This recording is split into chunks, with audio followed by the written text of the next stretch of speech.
الحمد للہ رب العالمین والصلاة والسلام علی رسولہ الکریم اما بعد فاعوذ باللہ من الشیطان الرجیم بسم اللہ الرحمن الرحیم ونادا اصحاب الاعراف رجالا یعرفونہم بسیماہم قالوا ما اغنى عنکم جمعکم وما کنتم تستکبرون صدق اللہ العظیم فجاء محمد سراج منیرا فصلوا علیہ کثیرا کثیرا۔ سورۃ الاعراف آیت نمبر 48۔ ارشاد باری تعالیٰ ہے وَنَادَا اصحاب الاعراف، اور اہل اعراف لوگوں کو پکاریں گے۔ کن لوگوں کو؟ کافروں کو۔ اعراف کی تشریح پیچھے گزر چکی کہ اہل اعراف جو ہیں وہ دوزخ اور جنت کے درمیان ایک دیوار ہے، اس کے اوپر یہ لوگ ہوں گے، اور یہ وہ لوگ ہوں گے جن کی نیکیاں اور برائیاں برابر برابر ہو جائیں گی۔ ان کا معاملہ سب سے آخر میں پھر دیکھا جائے گا۔ اللہ رب العالمین پھر انہیں بعد میں اپنے فضل و کرم سے جنت میں داخل فرمائیں گے۔ تو یہ ان کی گفتگو ہو رہی ہے، وہ کبھی اہل جنت سے کرتے ہیں، کبھی اہل جہنم سے کرتے ہیں۔ اہل جنت کی طرف جب دیکھتے ہیں تو ان کی امید اور ان کے دلوں میں ایک تمنا سی بنتی ہے کہ اللہ ہمیں بھی اس میں داخل کر دے۔ جب وہ اہل دوزخ کی طرف دیکھتے ہیں تو انہیں ڈر محسوس ہوتا ہے کہ کہیں ہم اس میں داخل نہ ہو جائیں، اور پھر وہ اپنے اللہ سے دعائیں کرتے ہیں کہ یا رب العالمین اس ظالم قوم میں ہمیں شامل نہ کرنا، یہ جو ظالم ہیں، یہ جو جہنمی ہیں، ان میں ہمیں شامل نہ کرنا۔ تو جب وہ جہنم والوں کی طرف دیکھتے ہیں وَنَادَا اصحاب الاعراف رجالا یعرفونہم بسیماہم، ان میں سے کچھ لوگوں کو ان کی صورتوں سے وہ پہچان لیتے ہیں۔ قالوا ما اغنى عنکم جمعکم، تو ان سے کہتے ہیں کہ آج تمہاری جماعت، تمہارے جتھے تمہارے کچھ کام نہیں آئے۔ مراد یہاں قوم، برادری اور متحد لوگ بھی ہیں۔ تو اعراف والے یہ کلام کریں گے جو دنیا میں لوگ کافر تھے، اہل ایمان پکاریں گے۔ مثلا جیسے مکے میں بڑے بڑے کافر تھے، ولید بن مغیرہ،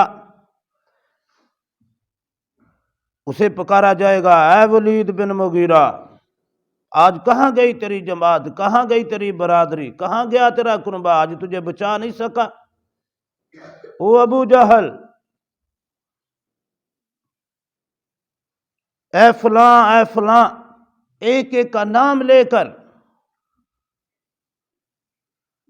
اہل اعراف انہیں پکاریں گے کہ بتاؤ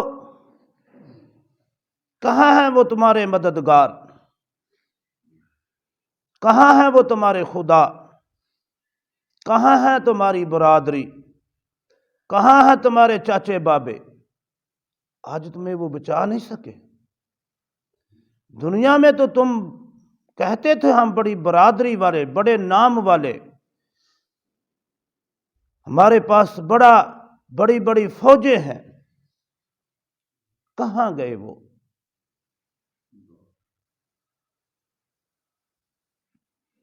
کیونکہ اس وقت کوئی بھی کام نہیں آئے گا۔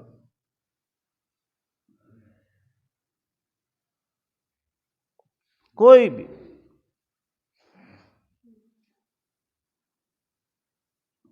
باپ بیٹے سے بھاگ رہا ہوگا، بیٹا باپ سے بھاگ رہا ہوگا،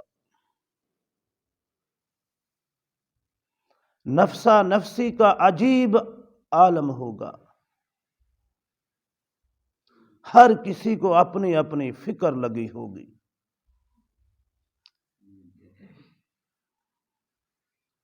کہ آج کاش میں کامیاب ہو جاؤں، اللہ رب العالمین مجھے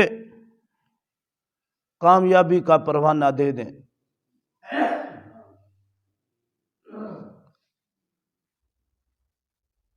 اور دنیا میں جنہیں لوگ بڑا کم تر سمجھتے تھے، مثلا صحابہ اکرام میں حضرت سلمان فارسی، یہ ایران سے بڑی لمبی ان کی داستان ہے، بکتے بکاتے فروخت ہوتے ہوئے مدینہ منورہ تک پہنچے تھے، اور یہ تلاش میں نکلے تھے، حق کی تلاش میں، اور ان کا زمانہ لڑکپن تھا جب یہ نکلے ہیں۔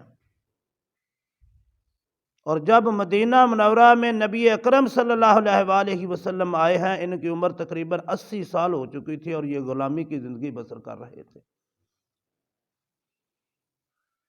جب سے ہوش سنبھالا ہے، ساری عمر راہ حق کی تلاش میں گزر گئی۔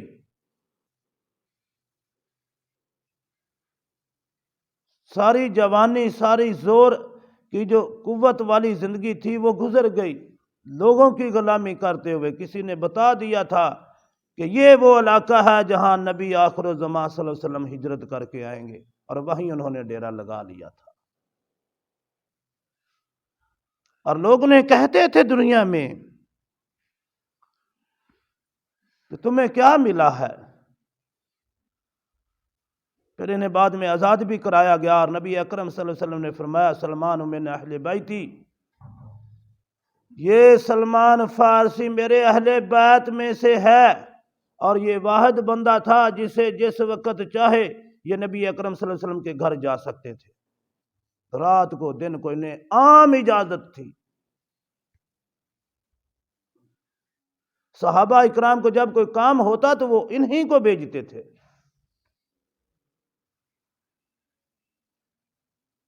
نبی اکرم صلی اللہ علیہ وسلم نے انہیں اپنے بیت میں، اہل بیت میں شامل کیا۔ کیا مقام پایا، کیا مرتبہ پایا؟ جب وہ جنت والوں کی طرف دیکھیں گے، اہل اعراف، اس میں سلمان فارسی جیسے لوگ، صہیب رومی، اللہ اکبر، رحمت رضی اللہ تعالی عنہ،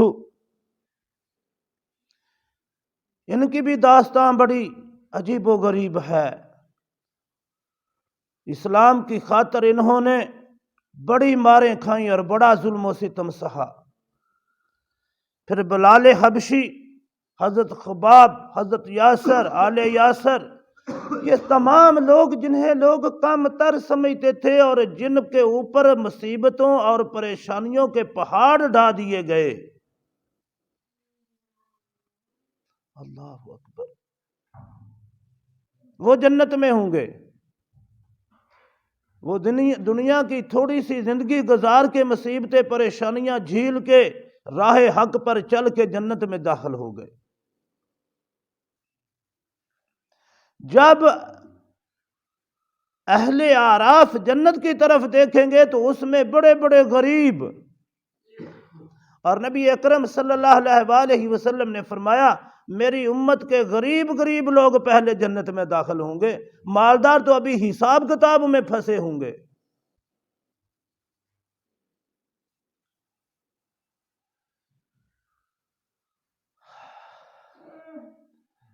اور جب مال آتا ہے تو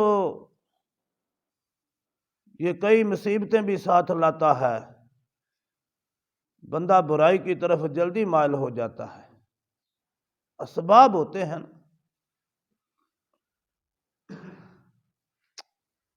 تو بڑے بڑے غریب جنہیں لوگ پلے نہیں باندھتے، اللہ اللہ کرنے والے، وہ جنت میں جائیں گے۔ اور جب اہل اعراف انہیں دیکھیں گے، اعراف پر بیٹھے ہوئے لوگ انہیں دیکھیں گے تو پھر انہیں اسلام کہیں گے۔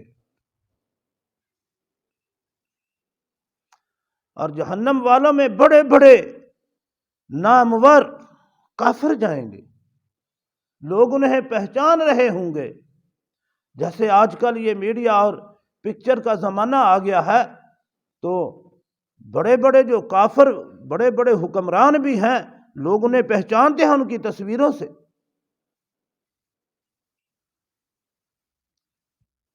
اور اہل اعراف انہیں بھی پہچان لیں گے۔ تو انہیں کہیں گے کہ لاؤ تمہارا تو بڑا ڈھنکا بجتا تھا، تم تو کہتے تھے دنیا میں ہم ہی سپر پاور ہیں، تم دنیا میں مختلف ملکوں میں ظلم و ستم ڈھاتے رہے، یہ بڑے بڑے آج کے بھی کافر اگر ان کا کفر پہ ہی خاتمہ ہوا تو انہیں لوگ پہچان لیں گے۔ بڑے بڑے کافر ملکوں کے بڑے بڑے حکمران جو ہیں،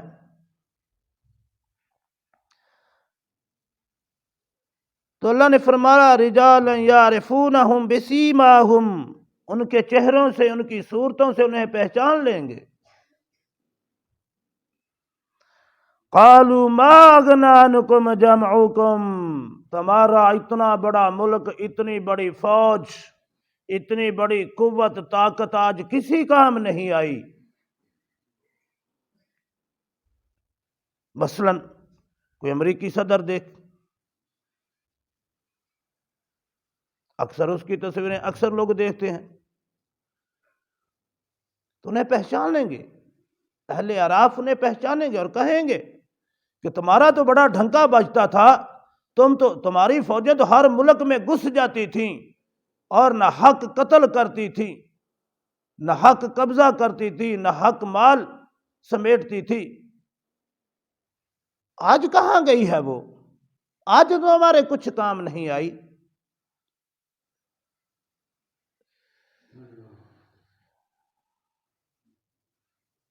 جمعکم، اجتماع، جماعت، گروہ، فوج، سب کے سب۔ وما کنتم تستکبرون، اور نہ تمہارا تکبر کچھ تمہارے کام آیا۔ دنیا میں تو تم بڑا تکبر کرتے تھے کہ ہم سپر پاور، ہم یہ ہم وہ۔ ابو جہل سے لے کر ہر کافر تک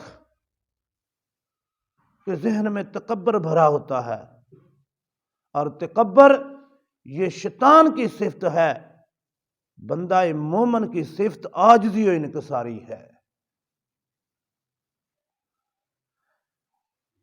یہ بات پلے باندھ لیں اچھی طرح، کبھی بھی کسی نیکی پر، اپنی نیکیوں پر، اپنے اچھے کاموں پر کبھی بھی تکبر نہیں کرنا، ورنہ سب کچھ غرق۔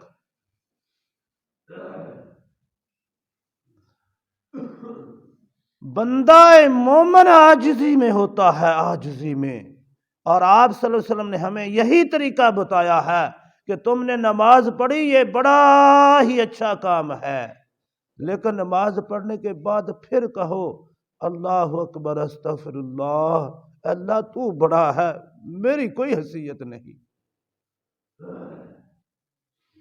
کبھی ان جملوں پر غور کیا کرو نا، سلام پھیرنے کے بعد فوراً کیا کہنے کا؟ اللہ اکبر۔ کہیں یہ نمازی اپنے آپ کو بڑا نہ سمجھنا لگ جائے۔ اللہ اکبر، تو ہی بڑا ہے، تو سب سے بڑا ہے۔ استغفر اللہ، اللہ مجھے معاف کر دے، میں نے تیری عبادت تو کی ہے، تیرے لیے نماز تو پڑھی ہے، لیکن تیری شایان شان نہیں یہ میری نماز، میں تیری بندگی کا حق نہیں ادا کر سکا، اے اللہ تو مجھے بخش دے، معاف کر دے۔ یہ ہے بندہ مومن کا وتیرہ، یہ ہے بندہ مومن کی پہچان، کہ وہ نماز پڑھنے کے بعد، نیکی کا کام کرنے کے بعد پھر عاجزی میں آتا ہے، اس پر فخر نہیں کرتا۔ تو کافر کا کیا کام ہے؟ تکبر کرتا ہے۔ ابو جہل کا جب سر کاٹنے لگے نا، زمین پر پڑا ہوا تھا زخموں سے چور، تو اس کی گردن کاٹنے لگے کہ اس کا تو خاتمہ ہی ہو جائے، تو کہنے لگا میری گردن تھوڑی سی نیچے سے کاٹنا، تاکہ پتہ چلے کہ یہ سردار کی گردن ہے، لمبی نظر آئے۔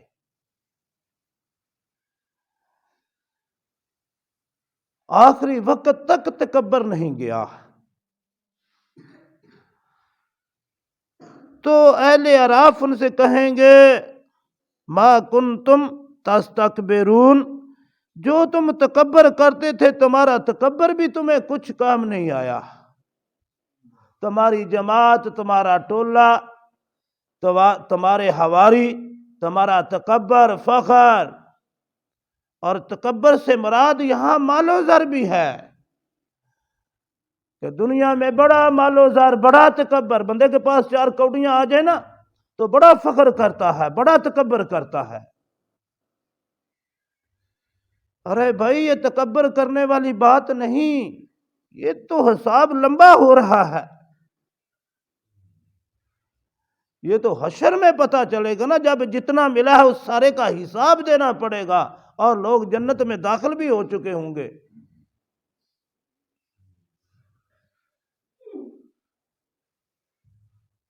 اللہ ہر بندہ کو اتنا کم از کم دے کہ اس کی زندگی آسانی سے گزر جائے۔ اس سے زیادہ اگر اللہ دیتا ہے تو یہ امتحان لمبا ہونے والی بات ہے۔